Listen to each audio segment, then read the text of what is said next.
Once again, delighted to meet you all.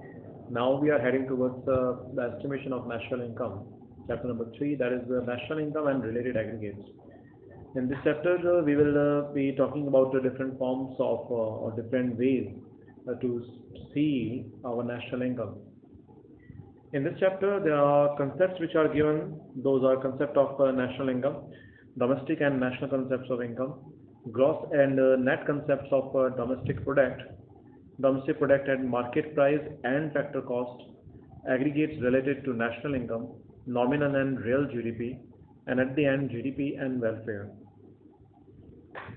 We begin with the definition of national income in this chapter. National income refers to the money value of all those final goods and services. Focus here that we are referring to the money value, not the units or number of units. We are referring to the money value of all, because it's a macroeconomic point of view. So we have to take all the final goods and services. We have already studied that what are the final goods and what are intermediate goods, and for maintaining the precaution of avoiding the double counting. Therefore, we will not take the value of intermediate goods because their value is already added in the value of final goods. So here, to calculate national income, make sure that we take the money value of only final goods and services. So national income refers to the money value of all those final goods and services, now which are produced within the domestic territory by the residents. Here we will not take non-residents. What are residents and non-residents, we will see in the coming content. So money value of all those final goods and services which are produced within the domestic territory. We will see what is the domestic territory further. Within the domestic territory by the residents in an accounting year, including, now here we have to include one add-on content, that is net factor income from abroad. So net factor income from abroad, if we add it in the domestic income, because whatever we are producing within our domestic boundaries, within our domestic territory, that will be called a domestic income by the residents. But if we add a net factor income from abroad, then we will add here the income generated by the residents from abroad. So that would be the net income, net factor income from abroad. We will see further the formula of NFIA, meaning of domestic territory, meaning of residents. But we had already seen the meaning of final goods and services, and there is no doubt regarding taking the monetary value instead of picking up the quantity or number of units of the commodities, because it is impossible to take units of all the goods and services before us. As far as the services are concerned, there is no unit because these are intangible. We can calculate them only in the form of value. And as far as goods are concerned or the physical items are concerned, there are commodities like oil pins, other than it bricks, balls, in fact sand. You cannot calculate it always. It would be very troublesome to calculate these commodities in units. So that's why we always assess our GDP or our national income, though both are different concepts. So GDP or national income can be calculated, but by taking only the monetary value. So this is, we need to maintain such precaution. Now we come to the factor income. Next concept is that what is factor income? We are studying economics from last 3 years, and in this journey we know that what are the factors of production. So that's not a new thing for us. Land, labor, capital and human mind, these are the 4 prime factors of production before us to initiate or undertake any production activity. So whatever the income which is earned by these factors of production, that is the factor income. We may also call it factor payments if we see it from the point of view of the producer sector.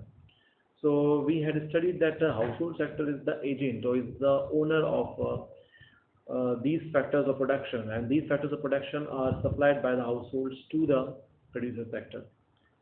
It may be noted here that these factors of production could be the producers themselves, but we will still categorize them under the household sector only as far as their private or individual role is concerned. Let us see one by one. Our first factor of production, that is land. So whatever the land which is put by the household sector, which is supplied by the household sector, whether it is rented by them or whether it is sold by them to the producer sector, they will be given rent either, or they will be given the value of that land. So in case if they are renting it, then rent is the reward or the factor income for land. Further, if we see that apart from land, then labor. Second factor of production is labor. Labor is a person which renders his or her services to the producer sector, and in lieu of the services rendered, the producer sector has to pay him some wages, salaries. So such wages or salary is the reward for the labor factor. Third factor comes here, that is the capital.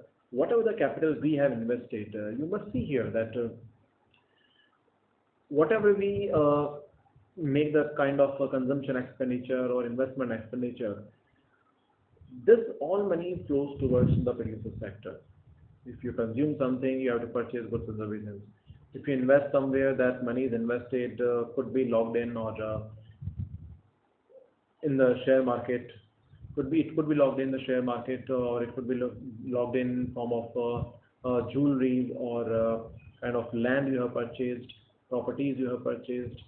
So the money could be logged in, and such money flows again towards, that's the kind of money flow, and it flows towards the producer sector. So now the producer sector, it finds the capital through earning profits or through the share capital. So once the household sector is supplying capital to the producer sector has to pay interest on this capital. And the fourth and the most important factor of production, that is the human mind or entrepreneur. This factor of production is quite important for us because it controls, and he's the only one who is going to make the best and efficient utilization of the former three factors of production. So human mind gets the profit when any person, he or she, engages himself or herself in any production activity. So to play the role of entrepreneur, he is paid profit. Producer sector will pay him profit in lieu of his skill set. So this is the discussion on the factors of production. Our next concept is, we see here that factor incomes are different from transfer incomes. What are transfer incomes? These transfer incomes are also known as windfall gains. Windfall gains, or these incomes are also known as current transfers in an economy. See here that when your grandfather or your parents, they give you some sort of pocket money, or due to your abilities you might have earned any scholarship somewhere, or any old person who is 60 plus, who is a senior citizen, any old person, because in many countries they pay old age pension. In India also we get old age pension or widow pension. So such incomes are not earned by the people who are receiving it. It's an unearned income, and these are windfall gains because there is no productive work which we are doing against the income which is received by these people. So it will be known as unearned income, because no productive work, because no goods were sold by you when you received the scholarship, no goods or services sold by you to your parents or your grandparents when they paid you pocket money. When a person gets old, so it's just due to survival in the old age. The government doesn't want to let its resources be depleted or getting suffered, and that's why government wants them at least to have the survival expenditure in their hand. So due to which the government is paying them old age pension, but the old man, he or she is not it's the old woman, so he or she is not selling any goods or services to the government. In the same way, if a lady becomes a widow or any widower is there, so any pension scheme is there for both, then such pension is also paid to, or it is transferred. I would not say paid here, but transferred to these people behalf of just their incapability might be, or there could be kind of fragile economic or financial capabilities of these people. So due to which the government or the banks, they often provide such sort of transfer payments. Here it is notable, which is our bottom line also, that we will not add the transfer incomes or current transfers or windfall gains. Windfall gains like you have earned any lottery. You may say that I paid just rupee 10 for buying a ticket, and I have won kind of prize of worth rupees 10,000, 1 lakh, 10 lakh crores. See here, whatever the amount you have paid to purchase that lottery ticket, it's quite negligible or very nominal in lieu of what you are having in hand as a prize money of lottery. So such income is also considered as just a windfall gain or current transfer in the economy. In depth, if we go, then we find that there are kind of NRIs or your own fellows or your own kins who are residing outside the country. They also transfer some money to you. Such money is also be get deposited in our bank accounts just due to that they are our relatives and they are giving us financial aids. So, but we haven't generated any services behalf of it, or we haven't sold any goods against it. Such income is also kept under the current transfers. I hope that matter is clear, that what are factor incomes and what are transfer incomes. Factor incomes are those incomes of those rewards for the factors of production which is paid to them behalf of the services rendered by them, or behalf of the goods sold by them. But transfer incomes, there is no transaction of sale and purchase. These are just depending on the economic state of or social status of any person, or due to the love and affection in the family. So this is what about the factor income and transfer incomes. Our next concept is who are the normal residents. Because in definition we saw that there are people who are the residents only, whose income we are considering for the value of national income. So who are normal residents here? Normal residents we have to identify, and we have two conditions here. Though we will have some exceptions also, and we will discuss them. Normal residents are those people. Number one condition is that any person who is residing at least for 1 year in your economy, domestic economy, then that person will become a resident for us. So suppose if you go somewhere out, and if you reside at least for 1 year, then you will become resident for that country. Here it is notable that resident and citizen, these are the two different things. Any person who was born in India, he becomes a citizen of India just by taking birth in India. Because in India, our law says that if you take birth in India, then you become an Indian. Other than it, you might have heard about the concept of a green card to obtain the permanent citizenship in USA. So that is due to the legal procedures or the fulfillment of the conditions mentioned in the law, apart from the birth condition. So different countries have different conditions of providing the citizenship. So, but even if you are a citizen of India and you have migrated to any other country, you might have multiple citizenships at a time in your hand. In that case, we will not treat you a resident. Resident, a person will only be in that condition if he or she resides at least for 1 year in a domestic territory. That's the only way. And whether any person of foreign country, any foreigner comes and resides in our economy for 1 year or more than 1 year, then he or she will become a resident for us. That is the concept of a normal resident. Further we go towards the second condition, that is if the economic interest of any individual, whether it's a firm, it's a company, it's a Hindu undivided family, it's a cooperative society, or it's a person like you, uh, if his or her economic interest lies in the domestic territory of the economy, of our economy, then that person will also become a resident for our country or for our economy. Here, it must be noted here that economic interest means the person could be engaged in the consumption or in the production purpose or any investment purpose, investment phase.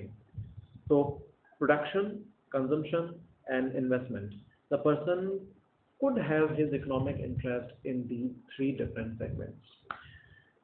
So if any person fulfills either of the conditions, it's not mandatory to fulfill both the conditions, but if any person fulfills even one condition out of these two, then he or she will become a resident for our country.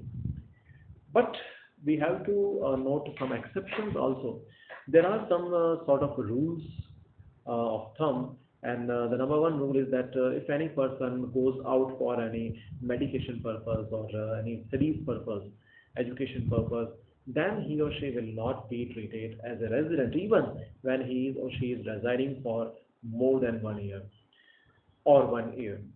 So, in case if you are pursuing your further studies in an abroad, and for education purpose only, if you are going there, if you reside there even for 2 years, 3 years, 4, 5 years, still you will not be called a resident for that country. Though there are always some legal procedures, rulings, due to which we may obtain the permanent residency of any country. But in the concept of a national income, we will not call that person a resident. Second rule of thumb, that if any foreign ambassador comes in our country, or our own ambassador, India's ambassador, if he or she goes to any other country, for whatsoever the period he resides there, or the foreign ambassador resides in our country, in our domestic territory, still these persons are always treated the residents of their own country. It is irrespective of the period for which they are residing in our economy, or our ambassadors are residing in the foreign economies, or the foreign their domestic territories. So I think that now the concept is clear. Just we need to keep these rule of thumbs in mind with the two essential conditions of our normal resident. So this is the end of the discussion of today, and I want you all to see some examples which are listed in the normal residents of India and non-residents of India. There is a table presentation. In this presentation, you will find a couple of examples of normal residents and non-residents of India. So in a CBSE, there are always questions of 3 mark or 4 mark category where you are given different conditions. So it's very important to focus on these examples which are listed in the table presentation. Also, you are expected to finish all the questions based on this concept. Thank you very much.